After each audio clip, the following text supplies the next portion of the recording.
안녕하세요. 다른투자 커뮤니티 주식부자 양성소 멘토를 맡고 있는 이빨 톡톡입니다. 자, 오늘 이제 해볼 이야기는 배당 투자에 대한 이야기들이 굉장히 많은데, 이 복리 개념에 대해서 배당에 대한 복리, 이 부분을 이제 이야기를 해보려고 해요. 그래서 이런 부분들을 이제 체크를 해보면서 우리가 배당주들을 장기적으로 이제 모아가다 보면 이거는 물가 상승률을 이길 수 있는 그런 수익을 만들어낼 수 있다라는 게 요지라고 볼 수 있겠죠. 자, 2019년도 12월 3일날 이제 화요일날 제작했던 영상이고요. 살펴보겠습니다. 일단 2014년도부터 대신증권에 투자를 했다 그러면 배당 복리 수익률은 얼마나 들어왔을까? 이거는 이제 제가 차트를 잘못 뽑아서 대신증권 우선주를 가지고 얘기를 해볼게요. 우선주가 대신증권보다 더 쌌습니다. 그리고 이것도 자료가 이게 잘못하면 100만원 투자 시 이것도 지우고, 이제 투자 시에 복리 배당을 보면, 우선주 같은 경우는 이제 수익률이 여기서 이제 플러스가 되니까, 이게 대신증권이 아마 2% 더 주나, 1% 더 주나 그럴 거예요. 그러면 그런 부분들을 하면 요것보다 이제 수익률들은 더 올라가겠죠. 그리고 이게 상승률 같은 경우도 배당을 이거는 이제 복리 개념으로 이제 적용을 해놓은 거기 때문에, 복리 개념으로 적용을 해놓은 거기 때문에 배당을 받았을 때 다시 이 주식을 샀다는 전제 하에 이제 정리해놓은 데이터입니다. 자, 보면 2014년도에는 2.6%를 배당을 했어요. 대신증권이. 그러면은 이제 처음에 이제 2014년도 1월달에 이제 투자를 시작을 했다고 생각을 하고, 이때 주가가 5,490원. 자, 이 구간에 투자를 시작을 했다 그러고 이제 살펴보는 거죠. 그러면 이때 당시에 이제 12월 종가가 14년 12월 종가가 6,160원이었으니까 2.63% 배당을 했는데, 자, 5,490원에 내가 투자를 했다고 가정을 했을 때는, 자, 162원이 들어왔으니까 배당 수익률이 2.95%가 배당이 된 거예요. 그리고 이제 이 162원을 여기다 이제 더합니다. 예를 들어서 이 배당으로 다시 이 주식을 샀다고 가정을 했을 때, 그러면 12월 달에는 4.2% 배당을 했는데, 자, 종가가 7,260원에 4.2% 배당이니까, 자, 내가 투자했던 투자 금액에 대비해서는 5.5%가 이제 배당을 한 거죠. 그리고 306원을 다시 이 주식을 샀다고 가정을 하고, 그리고 그 다음에 이제 배당을 보면 12월 종가는 이제 비슷한 구간인데, 2015년도 16년도에는 종가가 이제 비슷한 구간인데, 자, 5.2% 배당을 했습니다. 그런데 자, 배당 수익률은 더 올라가죠. 자, 그러니까 이 개념을 이제 복리 개념으로 이야기를 한 거예요. 그래서 이 배당에 대한 복리를, 자, 계산을 해봤을 때, 그러니까 이걸 정확하게 뽑아낸 게 아니고요. 그냥 대충 계산한 겁니다. 나누기 5 해갖고 복리 계산기 돌리니까 33.8%가 찍히더라고요. 그런데 이제 주가 상승률까지 더하면, 자, 이 수익률은 이제 100%가 넘어가죠. 그리고 여기다 이제 배당 받은 걸 다시 이 주식을 샀다 그러면 그만큼 이제 플러스가 됐을 테니까, 자, 이 상승률은 당연히 더 높아졌겠죠. 이런 부분들을 이제 생각해 볼 수가 있는 거예요. 그러니까 배당주를 투자를 할 때는 보통 사람들이, 자, 12월 달에 말에 사갖고, 자, 배당 받은 다음에 1월 달에 팔면, 자, 배당락이 있어요. 배당락을 한 다음에 팔면, 자, 수익이 별로 없는 경우가 더 많거나, 오히려 손실을 보는 경우들도 많단 말이에요. 기본적으로 배당주를 투자를 하겠다라고 보면, 3년에서 5년은 기본적으로 깔고 가는 거고요. 예를 들어서 내가, 대신 이제 투자를 하는데, 요런 구간에 투자를 했다. 적립식으로 투자를 한다 그러면, 계속 달달이 만약에 적립식 투자를 했다 그러면, 이 배당에 대한 복리는 기하급수적으로 늘어나겠죠. 물론 그런데 경계해야 될 게 있습니다. 배당주라도 가치 판단을 해야 됩니다. 그래서 이제 비싸지 않을 때 진입을 해야 돼요. 요럴 때는 어때요? 딱 봐도, 아, 이때는 비쌌겠구나 라는 감이 딱 오잖아요. 그러니까 이렇게 시장에서 무언가 환호를 받고 할 때는 2001년도 뭐 이때부터 2007년도까지는 금융, 건설, 뭐 철강 섹터가 굉장히 시장에서 이제 핫했던 섹터분이고 하다 보니까 버블이 있었단 말이에요. 이런 버블이 진행돼 있을 때 투자를 하게 되면 어떻게 될까요? 자, 원금 손실이 커지니까 이 배당이 별로 의미가 없어지겠죠. 결국은 배당주를 투자하더라도 기업 가치에 대한 판단을 해야 된다. 그래서 그런 리스크 관리들을 해가면서 투자를 이어가야 된다라는 얘기를 하는 거고요. 자, 아주캐피탈 같은 경우를 보겠습니다. 2014년부터 아주캐피탈에 투자를 했다 그러면 배당 복리 수익률은 얼마냐? 이제 이거는 배당을 2014년도에 4.6% 배당을 했고요. 2015년도에는 6% 배당을 했습니다. 자, 2016년도에는 5% 배당을 했고요. 그럼 2015년에서 16년도에 보면 배당이 줄었어요. 근데 이거는 이제 배당이 준 게 아니고 주가가 올라갔기 때문에 배당 여력이 낮아진 거라고 볼 수 있죠. 처음에 이제 4,650원에 내가 투자를 했다 그러면 배당 수익률이 여기 찍혀있는 이 부분들이 아니고 요 금액에 맞춰서 배당금을 이제 산출을 해봤을 때 이렇게 나오는 거예요. 자, 2015년도에서 16년도에 보면 어때요? 주가가 6,430원에서 6,970원까지 주가가 올라갔죠. 한 8% 정도 올라가 있단 말이에요. 그러니까 배당 여력이 준 게 아니고 오히려 배당 여력은 늘었다. 라고 볼 수가 있는 거예요. 그래서 배당을 보면 6%, 8%, 또 7%. 이때 23% 배당을 했는데 이 이전에 더 저렴할 때 사서 가지고 있는 사람들은 어때요? 자, 투자금 대비해서 배당률을 산출하면 35% 배당을 한 거예요. 1년에. 2017년도에 아주캐피탈이 23% 배당을 했으니까요. 그리고 2018년도에는 이제 주가가 많이 올랐지만 이제 배당 여력을 많이 낮췄죠. 자, 기존에 그러니까 보면 한 5% 정도 배당하는 회사구나. 이때 23% 배당했을 때는 뭔가 특별한 이슈가 있었겠죠. 그래서 5년 동안 배당 복리 수익률을 계산을 해보면 약 92.5% 정도가 된다. 물론 이거는 제가 계산을 편하게 하기 위해서 그냥 5로 나눠서 복리 계산기를 돌렸기 때문에 플러스 마이너스 오차가 있을 수 있습니다. 그러니까 이런 부분들을 생각을 해야 돼. 그러면 이제 요 정도 살펴봤으면 이런 생각을 해볼 수가 있어요. 야, 배당을 그러면 이거는 이제 지금까지 본 거는 아까 대신증권이나 자, 아주캐피탈 같은 경우 보면 주가가 올라가는 동안에 자, 배당 여력이 주가가 올라갔기 때문에 내가 투자했던 원금 대비해서 배당이 기존의 배당보다 배당을 더 받았다는 걸 가정을 한 거잖아요. 주가가 올라가는 구간이었으니까. 그럼 주가가 거꾸로 내려가는 구간은 어떻게 되냐? 자, 배당만큼 어떻게 될까요? 손실 부분을 메워주는 거죠. 예를 들어서 주가가 6% 하락을 했다 1년에 6% 하락을 했는데 이게 만약에 배당을 5%를 한다. 그럼 어떻게 될까요? 이 5%를 다시 샀을 때는 이 원금이 어느 정도 보존이 되죠. 그래갖고 배당주 같은 경우는 배당을 많이 하는 기업들 같은 경우에는 자동으로 배당에 대한 리스크 해지가 되는 겁니다. 그래서 이런 부분들을 생각을 해보면서 투자를 해야 되고요. 배당주 같은 경우는 이제 어떻게 보면 자산의 건전성을 좀 높여줄 수 있는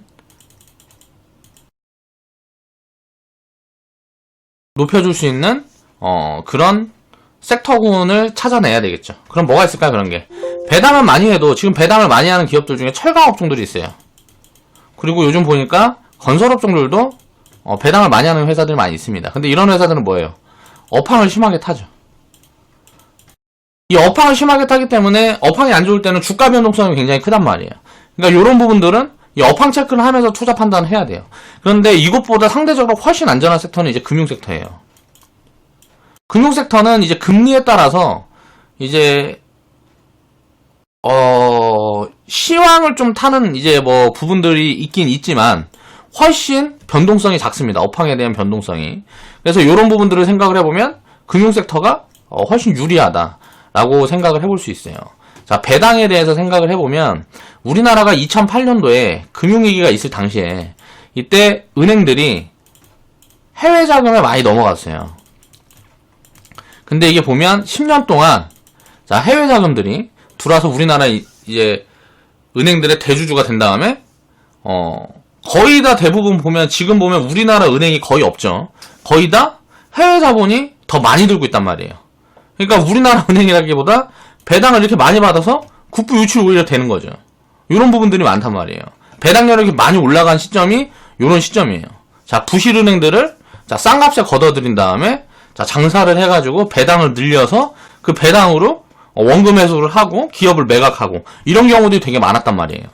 그러니까 이런 것들은 우리가 생각하면 이때 이 돈이 자, 국민의 돈으로 들어가 있었으면 얼마나 좋았을까요? 우리나라 은행들은 이제 국민의 돈이 많이 들어가 있으면 그 부분들에 대한 혜택을 국민들이 많이 누릴 수 있었겠죠. 근데 그런 부분들에 대해서 국민의식이 금융지식이 부족하다 보니까 이런 게 안 되는 거예요. 그러니까 이런 부분들을 이해를 해야 된다는 거예요. 지금 은행에다가 예금 맡기고 적금 맡겨봐야 돈이 얼마나 들어오냐고. 그럼 예를 들어서 내가 주은행이 기업은행이다. 무슨 뭐 국민은행이다. 그러면은 이 국민은행하고 기업은행이 내가 거래하는 은행이 주은행이 예를 들어서 국민은행이다. 기업은행이다. 무슨 뭐 우리은행이다. 그러면 요 은행이 비싼지 싼지를 보는 거예요. 보통 배당을 지금 다 한 4%씩은 줄 거예요. 그럼 이게 싸다 그러면 이거를 예를 들어서 예금을 여기다 맡기면 얘네들이 이자를 얼마 줘요? 1%에서 요즘 뭐 특판 예금이라 그래갖고 막 나오는 것도 보면 2%, 2.5% 뭐 이러죠. 이런 것들은 또 금액도 정해놓고 이 금리도 주지도 않아요. 그쵸? 자, 예금 금리 요만큼 줘. 근데 배당은 4% 줘. 그러면 이 4%에 대한 건 뭐예요? 변동성에 대한 리스크를 입혀서 준다라고 이해를 할 수가 있어요. 그런데 가치평가를 해보니까 싸. 그러면 예금을 하는 게 득일까요? 이게 득일까요? 그러니까 주식을 사서 보유하는 게 오히려 더 득이라는 거예요. 근데 이런 부분들에 대해서 리스크 요인들이 보인다. 난 불안하다. 그럼 배당을 이렇게 많이 주는 기업들을 골고루 사두면 되는 거예요. 그러면 상승 탄력은 당연히 훨씬 이제 변동성이 훨씬 작다 보니까 배당을 많이 준다는 소리는 자 투자를 제한한다는 소리예요.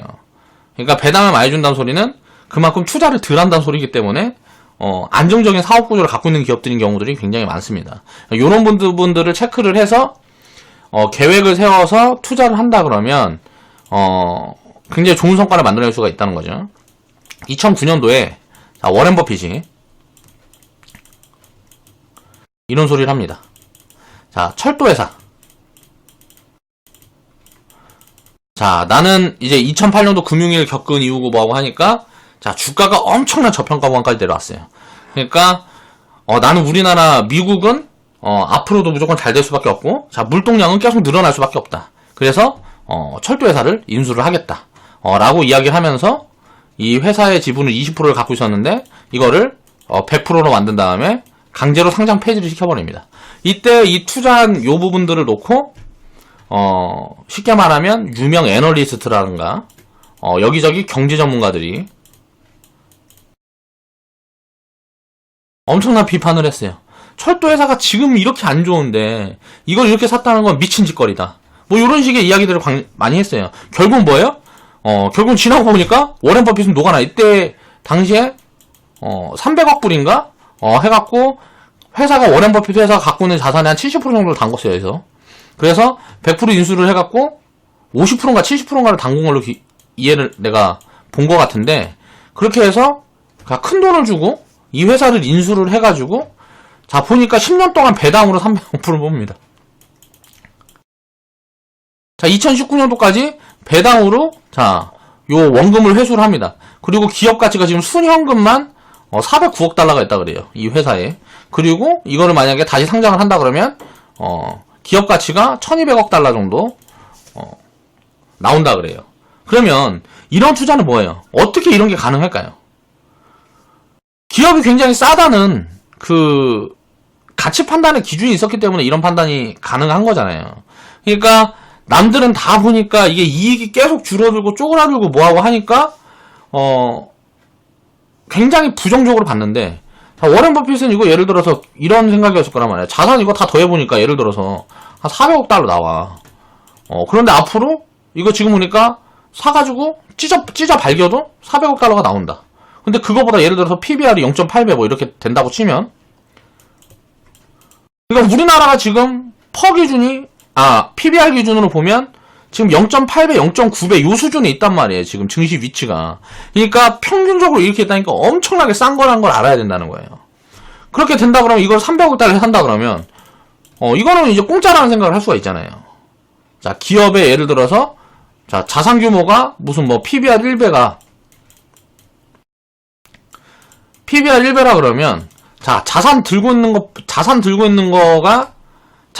있는 거를 이제 가치로 환산을 했을 때 이제 PBR로 이제 본단 말이에요.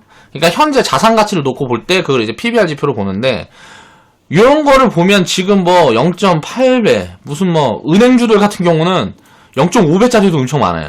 금융주들 같은 경우는. 그러니까 지금이 배당 투자 장기적인 관점으로 배당 투자에 거의 뭐 최고의 적기가 아닌가. 라고 개인적으로 생각을 하기 때문에 내가 이런 영상을 들고 나온 거예요. 그리고 워렌 버핏이 이렇게 했던 투자 방식을 워렌 버핏만 했던 게 아니고 해외 자본이 2008년도에 우리나라가 2008년도인가 IMF인가? 2008년도가 아니라 IMF인가 보다. 그 뉴스를 본 게 IMF인가 봐요. 1998년도에 이제 우리나라가 IMF가 있을 때, 이때 당시에 은행들이 많이 넘어가고 했을 때, 자, 해외 자본들이 들어와가지고, 요걸 잡아먹은 거죠. 그래서 똑같다는 거야. 10년 동안, 배당으로 원금 빼고, 다시 매각을 하는 거죠. 자, 이제 적정 가치 구간에 올라왔다. 자, 살짝 비싼 구간에 올라왔다. 그러면 경영권 프리미엄 먼저 갖고 업황이 좋을 때 이제 다시 매각을 하는 거죠. 이렇게 해서 무슨 은행들을 뭐 작년인가 재작년인가 보면 이제 여기에 매각했다, 저기에 매각했다 이런 뉴스들이 많이 있었죠. 그리고 최근에도 보면 보험업종이 안 좋다 보니까 자, 오렌지라이프라는 기업이 있는데 과거에 보면 이게 ING 뭐 ING 생명과학이란다. ING 생명인가? 이게 이제 이름을 이렇게 바꾼 거죠. 이걸 이제 신한인가 어디서 인수를 했죠. 그러면서 얘네가 지금 보면 배당을 뭐 9% 한단 말이에요. 자, 보험업종들이 지금 시장에 나와 있는 게 엄청 많아요. 그러니까 시장에 매물로 나와 있는 보험회사들이 엄청 많은데 이제 이게 금리가 계속 안 좋고 자, 보험회사들은 금리가 올라가야 이게 수익이 좋아지는 구간에 나오는데 지금 이제 금리가 안 좋고 하다 보니까 손해율이 높아지고 그러니까 과거에 이제 상품들을 이제 고금리 상품들을 많이 판 거야. 그러니까 손해율이 높아지고 하다 보니까 이런 것들이 지금 M&A가 안 되는 거예요. 팔라고 매물로 내놨는데 기존 고객들의 그거를 이제 안고 가야 되니까 이게 이제 M&A가 안 되고 뭐하고 하니까 지금 정부에서 지금 시동을 걸고 있는 게 뭐냐면 예를 들어서 이전에 예를 들어 이전 보험 상품이 예를 들어서 뭐 이자를 3% 5% 주는 상품이다. 그러면 요런 부분들의 리스크가 있으니까 이게 팔리지가 않아. 이거를 그래서 지금 정부에서 슬슬 시동 걸고 있는 게 뭐냐면 자, 이런 상품이 있으면 지금 금리 수준으로 예를 들어서 변동금리를 적용해서 적용을 해서 뭐 이제 상품 구조를 바꾸는 이렇게 하면 어때요? 이거 가입자들이 손해겠죠. 그쵸? 근데 뭐 어떻게 할 거야? 이제 보험 회사가 망한다는데 회사는 어차피 뭐 회사가 망하면 어차피 이 돈을 뭐 나라에서 이제 메워주든가 뭐가 해야 되는데 그런 부분들이 이제 부담스러우니까 요렇게 슬슬 바꾸려고 요즘 뉴스들이 나오는 것들이 있더라고요. 내가 오늘인가 어저께인가 그런 뉴스를 봤거든. 그러니까 이런 이야기들이 무슨 얘기냐면 내가 제가 이제 하고 싶은 이야기는 배당 투자에 대한 복리 개념을 이해를 하면 결국은 배당 투자라는 것도 이게 뭐 배당 투자라면 12월에 사갖고 무슨 뭐 배당 받고 판다. 뭐 12월 무슨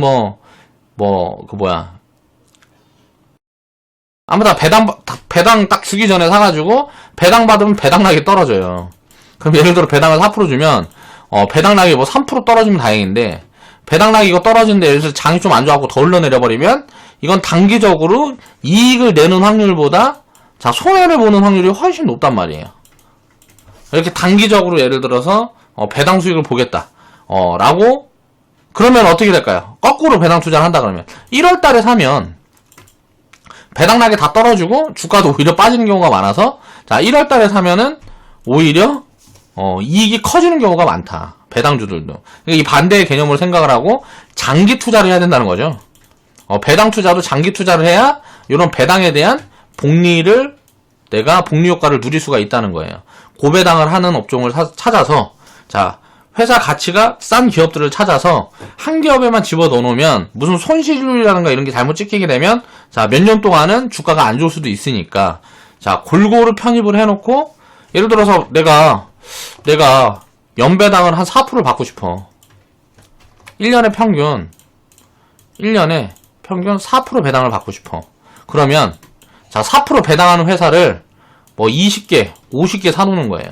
뭐 금융섹터에 몇 개, 어디에 몇 개 해가지고 이 이상 배당하는 회사를 이렇게 여러 개를 사놔요. 그러면 주가가 올라간 회사도 있고 내려간 회사도 있고 할 텐데 시간이 뭐 5년이고 10년이고 지나면 어때요? 주가는 이렇게 올라가는 회사들이 주가가 올라가 있는 회사들이 더 많을 거라는 거죠. 가치 판단을 하고 진입을 하면. 그러니까 예상치 못한 변수가 발생하는 경우에 대한 리스크를 제해서 놔두면 어떻게 돼요? 자, 기대 배당 수익률은 4%가 맞춰집니다. 그런데 손실은 오히려 비중 관리를 해놓으면 제한이 된다는 거죠. 그러니까 아주캐피탈이나 지금 대신증권 같은 경우를 보면 지금까지 5년 동안에는 더 좋았어요. 그러니까 아주캐피탈이 더 좋았단 말이에요. 배당 내역이. 배당 매력도 좋고 기업 가치도. 사실 지금도 보면 나쁘지 않습니다. 아주캐피탈은 싸요 아직도. 그런데 이게 만약에 지금까지 5년 데이터는 좋았는데, 그러니까 대표적인 게 제가 생각했을 때는 이제 리츠라고 생각을 해요. 리츠.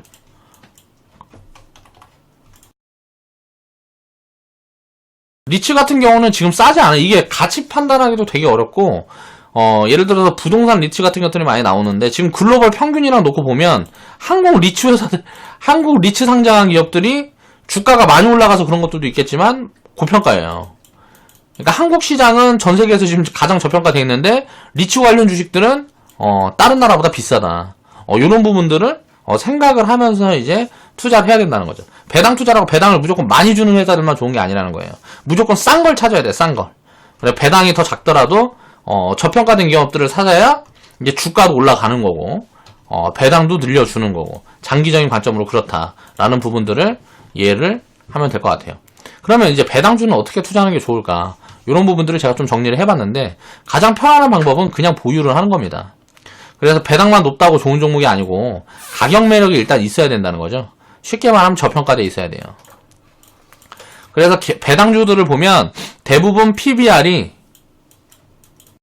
1배 미만인 경우가 많습니다. 1배 미만인 경우들이 많은데 1배 미만인 경우들 중에서도 업황을 내가 예를 들어서 분석이 좀 약하다.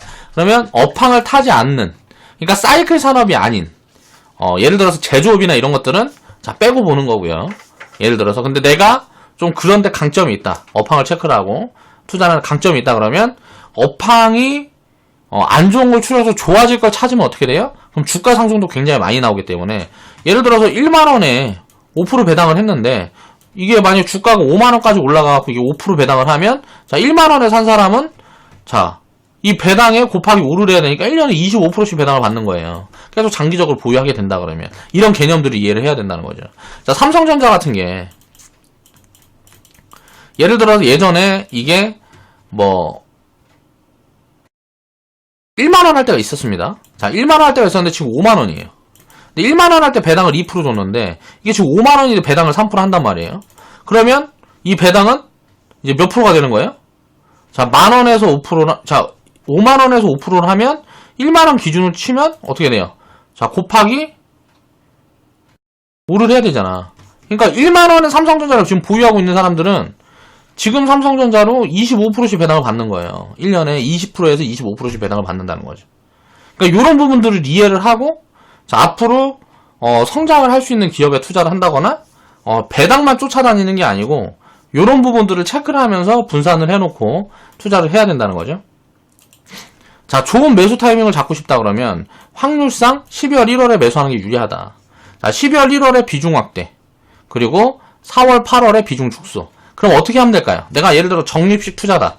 그러면 12월 1월 달에 사는 거예요.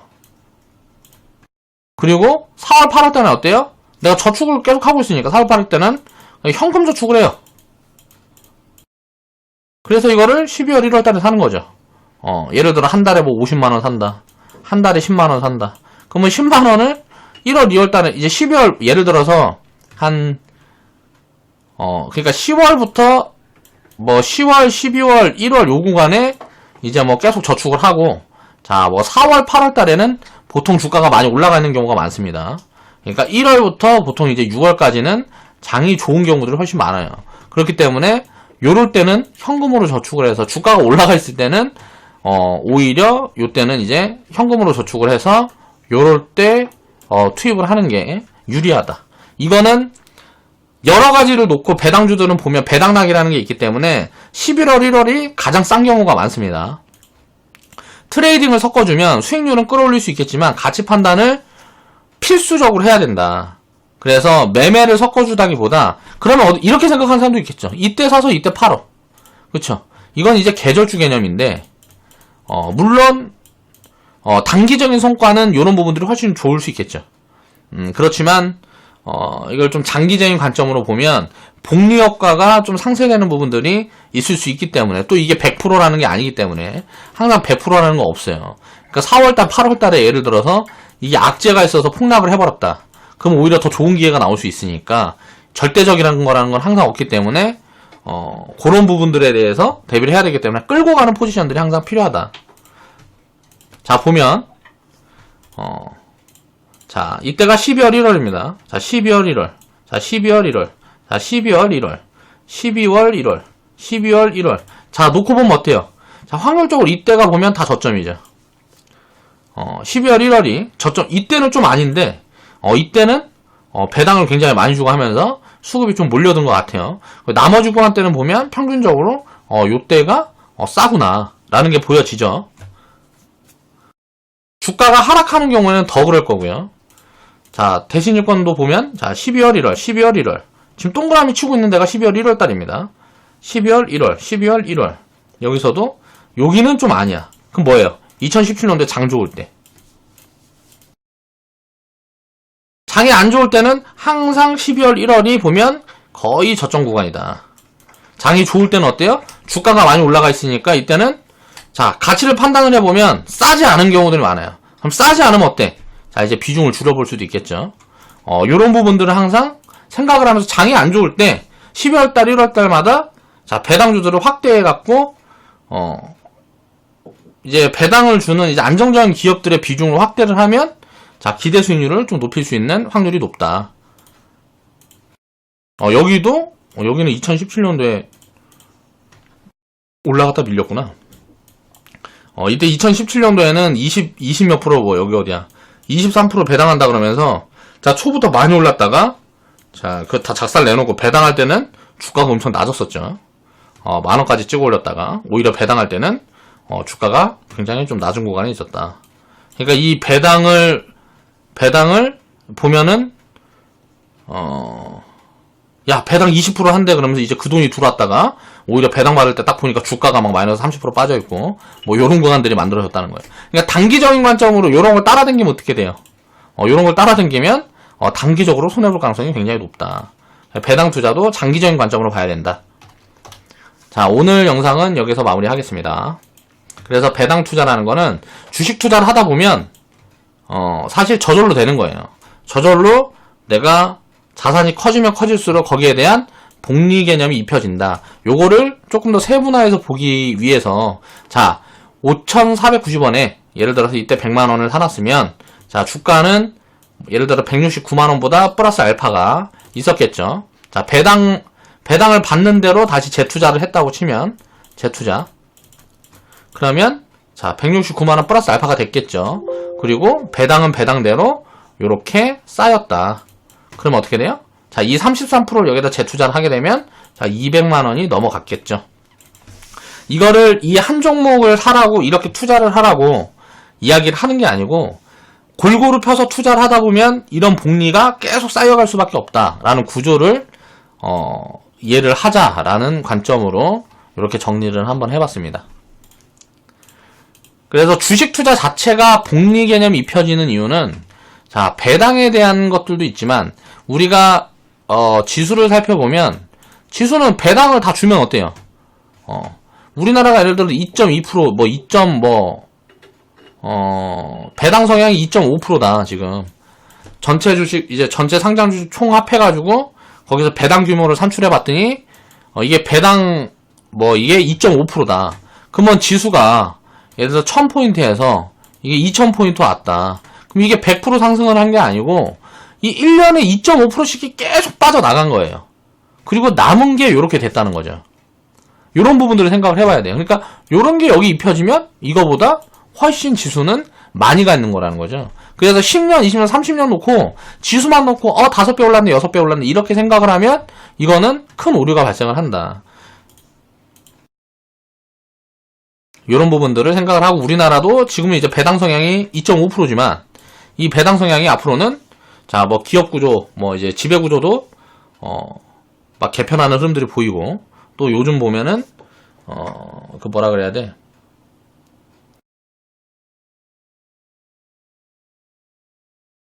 아, 이거 잊어먹었네. 무슨 말을 하려고 그랬는데. 아무튼 그래서 주식 투자를 하다 보면 배당에 대한 복리 효과도 누리게 된다라는 부분들을 설명을 하기 위해서 이런 영상을 제작해 봤습니다. 자, 오늘 영상 마무리할게요.